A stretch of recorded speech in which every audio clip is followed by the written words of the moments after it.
It's 12:44. You are listening to the Mid-Morning Talk on Salam Media with me, Mara Mukonda.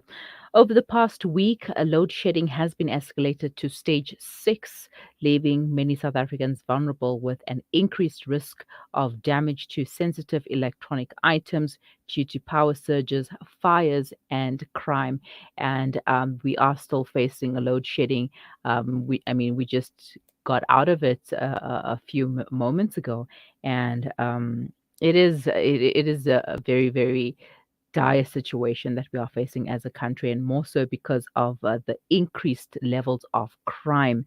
And how can we protect ourselves from criminals and their criminal activities? And here's what you can do to protect yourself, your family, and your home during load shedding. And to tell us more is Mike Bolhuis, specialist investigators into serious violence and economic crimes. Good day, Mike, and thank you for joining me. Thank you for the opportunity. Right now, load shedding has obviously not left us. We still have this problem now. How has or rather, has the crime increased during this time? Well, it's unfortunate, but it is the case.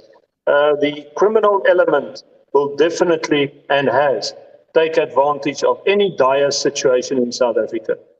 If we look at the past, when COVID entered our country, there were so many criminals that got on the bandwagon selling false goods, false medicines, etc., etc. If we look at many situations when things go very wrong, criminal element will join. For instance, if there's a protest, many of the people involved in the protests will involve themselves in other crimes like looting, burning, and even turning to violence. So unfortunately in South Africa, but it's a worldwide thing, but especially in South Africa, we see it, that crime begets crime. Once crime can be committed and the criminal can get away with it, he will commit it more and others will join. So during load shedding, they do take advantage of the fact that robots and infrastructure in our country, policing authorities are hampered by acting or getting to a crime scene or stopping or preventing crime. It's unfortunate that today, if you need to enter a crime scene during load shedding, where it would previously maybe already, because of traffic, take you quite a few minutes, it takes you now at least an hour, because unfortunately you have a backlog of vehicles. You have so much stuff in the infrastructure that hampers authorities to act and prevent, and therefore they take advantage of that. And at night, you can clearly commit more crimes if there is no visibility, and that also has been taken advantage of. So yes, I must say that the people should be extremely vigilant, and when there is load shedding, try and catch up with sleep or with something that you would usually do if you're taking time off. And then when the load shedding is over, then finish up with your work, even if that's at night. And that's what I have been doing. If there's a load shedding, I do what I would have done in my free time and take advantage of that and do as little as possible movement. Although our organization is ready, willing, and able to at any time act. And as I've said, the escalation of crime during this load shedding has increased, and therefore, unfortunately, that rest of hours is very short. Right now, how do criminals look for or choose their victims during load shedding? Do they scout during the day like they would on during a normal housebreaking, or they just take chances? Look at the criminal element today does do investigations. They don't just commit the crime. There's a lot of crimes that's being committed by taking advantage of a situation. If somebody would, for instance, a criminal would see that there's a woman walking and she's not holding her handbag very tight, that small petty crimes, which is rife in South Africa, gets committed daily. So on the person itself, during day or night, there will be a watchful eye. There is the opportunists. There are the petty crimes that are being committed. But the guys, the criminals that is doing this, let's call it their job, to commit crimes constantly, bigger groups, gangs, syndicates, uh, they will take advantage of the load shedding by still identifying, doing an investigation, but they will have the advantage of darkness. And they will obviously make use of that, and they have the advantage of the infrastructure that collapses during load shedding. You must remember, we all have complained of Mm. how difficult it is to make phone calls. We rely totally on data and Wi-Fi. So, and communications with authorities, guarding units in your area is hampered by this. So therefore, my advice to the police, to all our authorities and all the guarding units is that they should be extra vigilant during and visible during load shedding, and that should be the time when they should be driving around, patrolling, and being very, very visible, even if it means, and I have no problem with that, if they would drive with their warning lights on. I mean, that would make me and you feel very comfortable if in your area you see blue lights or you see Mm. patrol lights from your guarding unit. That would make a difference, and I would advise that strongly. Mhm. Yeah, definitely. I mean, we would feel safer, especially when it's very dark in the night and you see some blue lights. But obviously, the first thought would be, what's going on? Is there something happening around the area? But yeah, it does give a sense of relief. Now, if we don't have such opportunities in our neighborhoods, what can we do to keep ourselves and our families and homes safe during load shedding at night or during the day? Yeah, I'm very glad that you asked this, because in all our interviews, we many a times wonder, who do we reach? We don't reach the poor. We reach a couple of thousand people. We reach the haves. It's the have-nots, the very poor, the poorest of the poor. That is my concern. That lives in a shack, that has literally just some cover and a bed and just food for the day. And we have millions of poor people staying in townships, and that does not have the advantage of electricity or the comforts that we have. If this message could, if I could reach with this message to all of them, I would suggest that during load shedding, the families must stick together, stay together, and must protect themselves. We also in South Africa think that it's only the haves, or those that have the all the good stuff in life, that is robbed and attacked and maimed and etc., etc., crimes committed against us. It is not the case. I get many cases of a lot of poor people that just their shoes have been robbed, their clothes that was hanging out to dry, their little small radio, and many a times a family member raped. And we need to consider that as a country. It is the poor that is also a target to the criminal element. The criminal does not think of himself, I'm only going to rob the rich.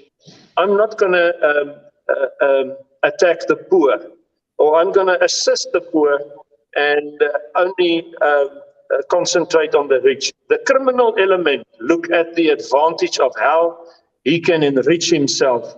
And whether it's just a cell phone, a small radio, or some clothes hanging, he will do that because he does not have that conscience. And that kind of criminal has escalated in our country. You will get criminals that would have a line where they would draw a line, whether there's murder or just taking a vehicle. You will get that, but that line or that gap is decreasing immensely. We see nowadays that all have guns, and all of them will definitely shoot. With the slightest confrontation, they will shoot. And there is no color amongst crime.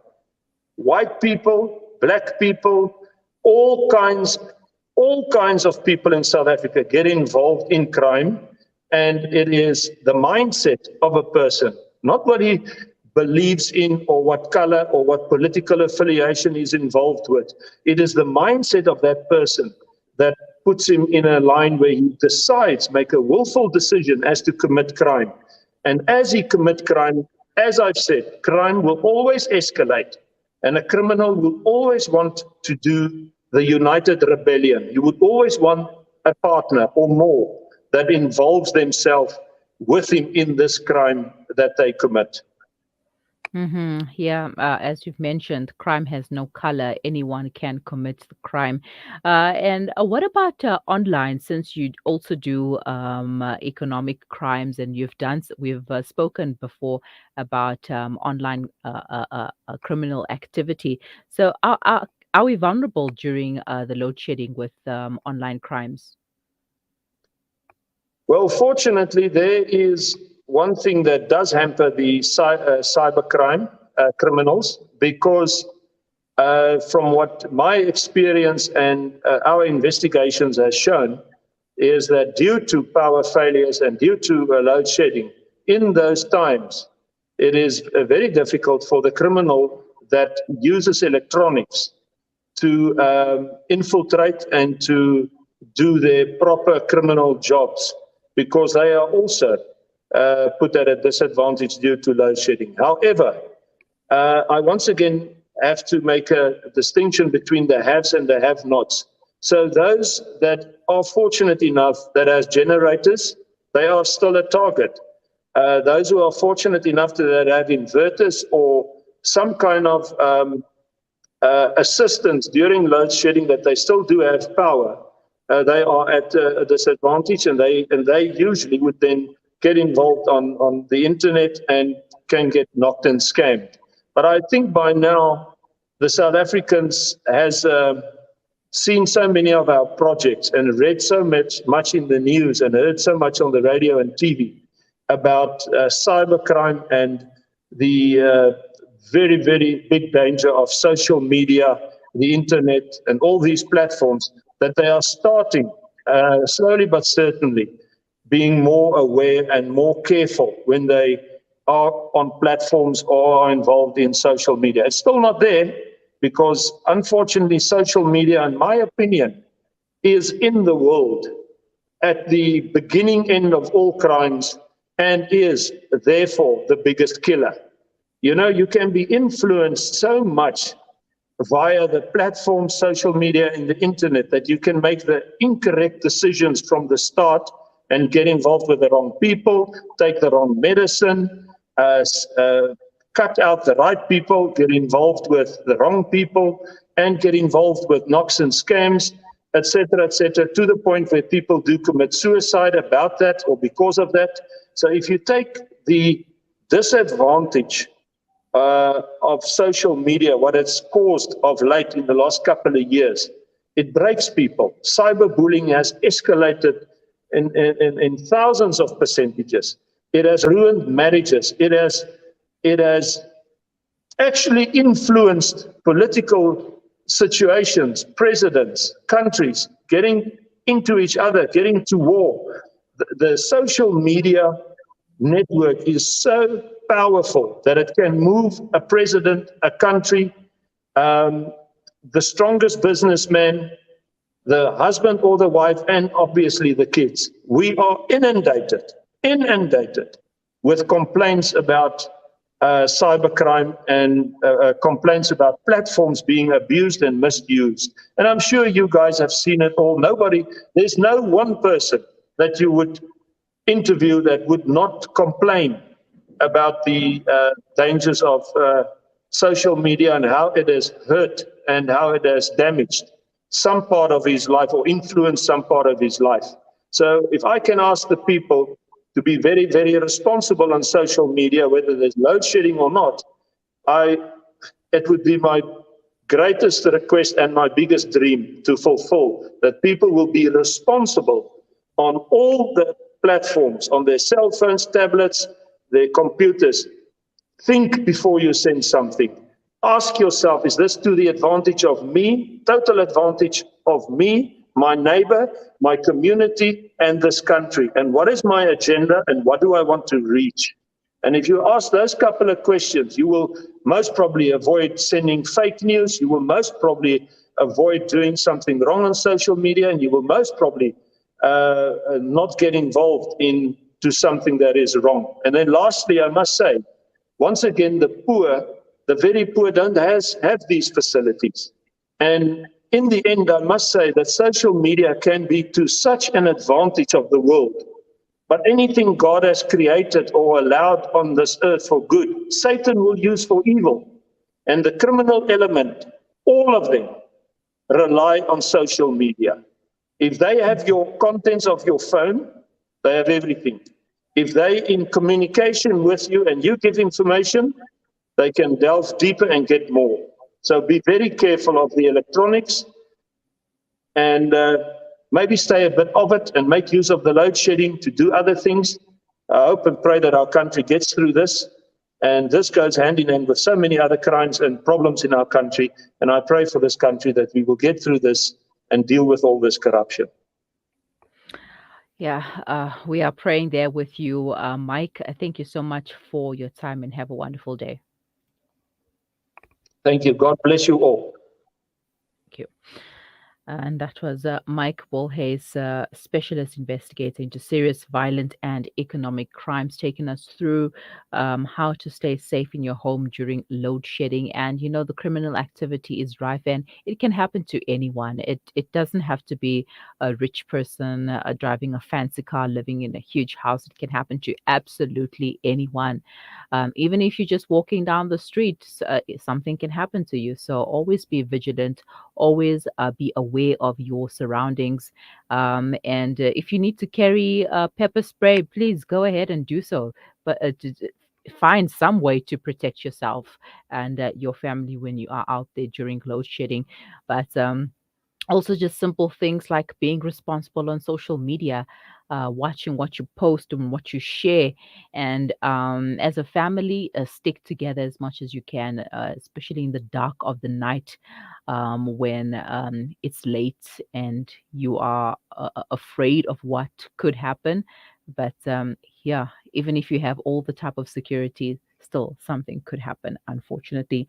And we just hope that this load shedding situation will be averted so that we do not have to face it any longer as a country.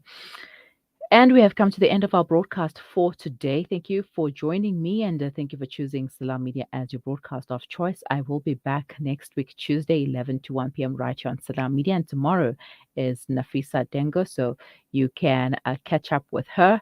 From myself, Mario Mokwanda, and the team, Assalamu alaikum wa rahmatullahi wa barakatuh. Have a wonderful weekend.